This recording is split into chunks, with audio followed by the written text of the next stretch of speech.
How do you add depth to your mix? What does depth even mean? You want that 3D sound, but how do you get it? Is it a specific plugin that you need? Is it free? Do you have to buy it? Is it a trick? Is it a combination of things? What is depth? How do we get it? Let's talk about it.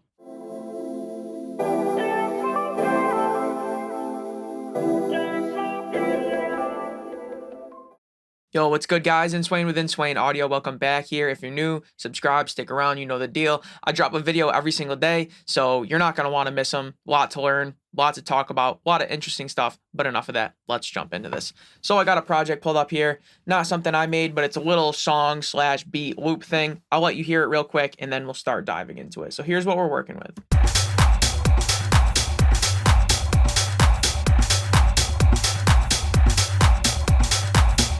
Nothing crazy, pretty repetitive. Kind of reminds me of the jellyfish from SpongeBob when they're at the party. If you know, you know. But anyways, we got the percussion up here in orange.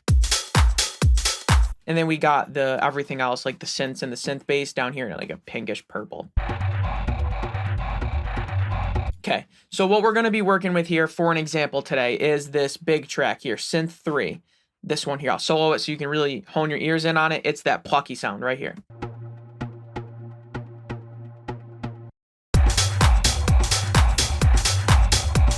Okay, that's what we're going to be working with. But keep in mind, the tricks that I'm showing you, you can apply to anything in any song. Of course, the settings you use, you might have to fine tune. We're not giving exact settings because that's not how mixing works, right? I'm not here to give you guys clickbait. I'm just going to show you some tricks that you can use to add depth and three dimension to your mixes. You can apply it however you want, wherever you want. So, first trick, not really a trick, but it's the most important one, turn it down. If you want something to sound far in the back, right? If you want that depth, that's what we're talking about. It's that front to back relationship, right? We're not talking left to right necessarily. We're not talking up and down in terms of volume. We're talking front to back. That's how we get the three dimensions. We got left, right, up, down, and this is front to back. This is our third dimension. So the best way to do that is by making something quieter, right? If something is quieter, it's going to sound like it's farther away. So take a listen here. What I did is I just pulled up a gain plugin, turned it down by 4 dBs. I'm going to play it with it off and with it on, and you'll notice when it's on and it's 4 dBs quieter, that plucky synth is going to go way in the background. So here it is, starting with it off.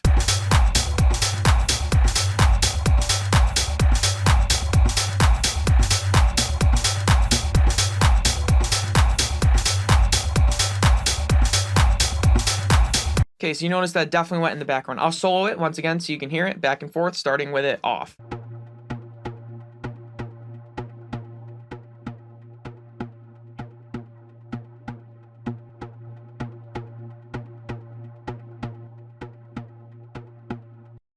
Okay, so we're not changing the tone of it, not really doing any processing, just turning it down. It does sound different because of that, but it's putting it in the background because it's turned down. So it's the most simple, basic, boring, but we can't overlook it. But now let's really jump into it. The first one here is EQ. Specifically rolling off some top end, making it darker, duller, muffled sounding, filtered, whatever word you want to use, is definitely going to make it feel like it's more in the background. What you want to do is you want to think about out in nature, in the real world, sounds you hear that are far away. What do they sound like? A lot of times, they're not as bright, right? If someone's whispering in your ear, you can almost like feel it, like it gives you the shivers or the tingles or whatever, right? Because it's so bright, it's right there in your ear. But when someone's far away, it's like, right? It's super dull. So we can replicate that with an EQ. So I'll show you, I'm going to roll off everything above about 1224 here. Pretty aggressive, but for the example, I'll show it to you back and forth and listen to how it just gets super in the background. I'll start with it off and then I'll turn it on. Here we go.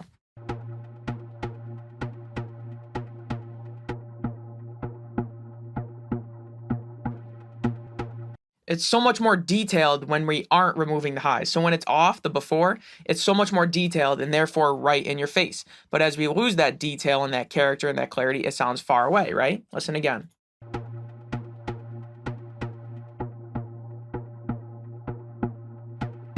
If it helps, close your eyes and try to picture where the source is coming from. When we add this filter, it sounds way farther away. Now I'll let you hear it in the context of the mix, before and after, starting with the before.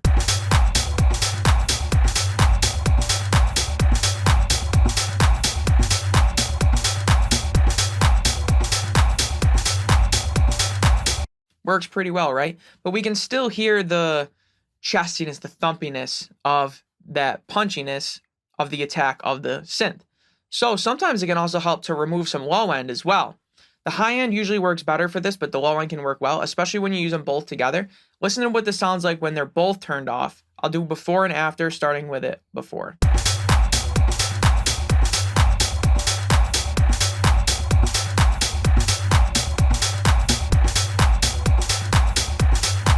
I'll do it solo, starting with the before.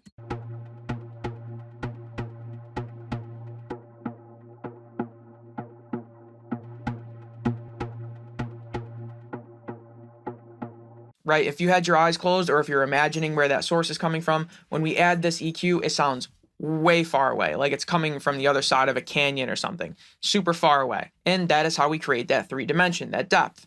This is my personal favorite way to do it, is through EQ filtering the highs and the lows. Most of the time, both I find works the best, but it depends on the source and how bright or dark it is to begin with and where the fundamentals are, etc. But basically speaking, remove some highs, remove some lows, you're good to go. You don't always have to do a full cut. Sometimes you can do a shelf, right? Sometimes you don't need to get super extreme with it. Sometimes a shelf can do, but this also is a little bit more extreme. I usually like how that sounds, but once again, it depends, but the idea stands. All right, and our final trick is reverb, right? Once again, try to picture a sound that's far away.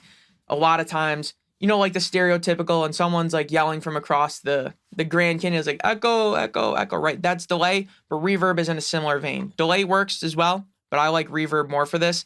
Reverb is going to make things feel like they're farther away. The longer sound has time to travel and bounce and cause reflections, the more reverb it's going to have, as opposed to, once again, somebody that's speaking right into your ear. There's no room for reflections. The sound's going directly to your ear, so there's no reverberation, or not as much. So reverb can create a sense of space. So just pulled up a preset haul, didn't really adjust too much. I didn't really fine tune it. That's not the point. I'll let you listen to the before and after and notice how it's going to sound so much farther away when we engage the reverb. So here it is, starting with it before.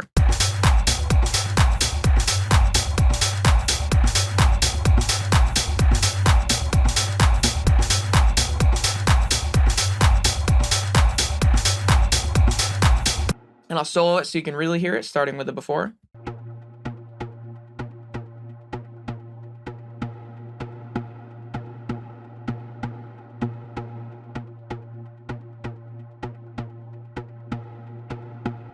You hear that tail? To me, it almost sounds like when you're in a big basketball gymnasium indoors and somebody's dribbling at the other side of the gym and you hear the ball, the bounce, the and that splash. That's kind of what this reverb tail reminds me of.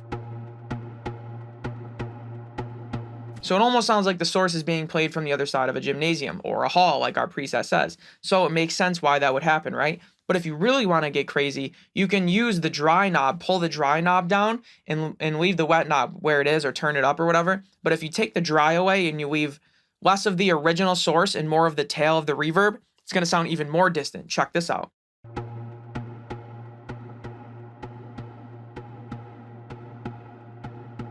Now that thing is super far away. Let's listen to that in the context of the mix, before and after, starting with the before.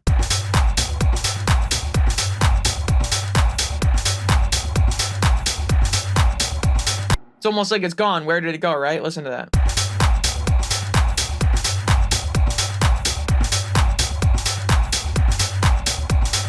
So now it's super in the background, right? Almost to the point where we can't hear it, which you might want, you might not, but you can see how you can use the dry knob on the reverb to really create that 3-dimension. And finally, what if we did a combination of all of these? We're going to get this thing so far in the background, we're not even going to hear it. So we're going to re-enable our gain to turn it down. We're going to re-enable our EQ to remove some lows and some highs. And we're going to use our reverb to put it in the background and remove some of the dry. I'm going to do it before and after with all of them. And you're going to hear a huge difference. Here it is, starting with the before.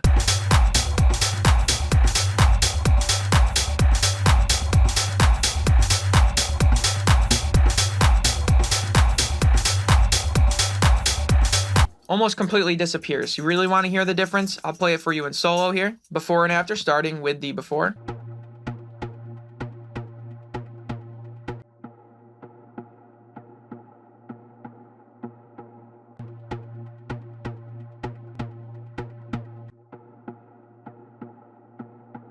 It almost sounds like somebody's playing ping pong from like a room next door or something.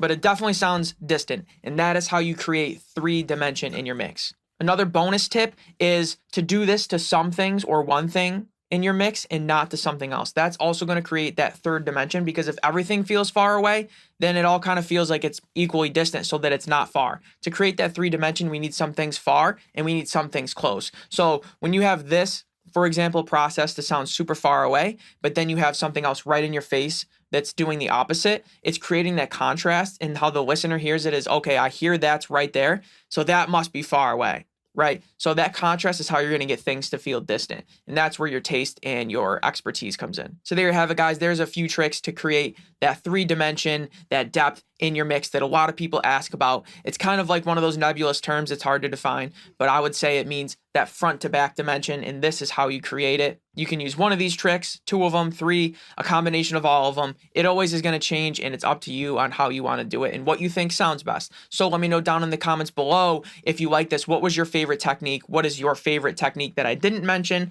I love to learn from you guys. If you could, throw me a like, throw me a subscribe. You stuck around this long, right? Why not? And I drop a video every day, so I'm going to get y'all tomorrow if you don't. Inswain with Inswain Audio, man. Peace.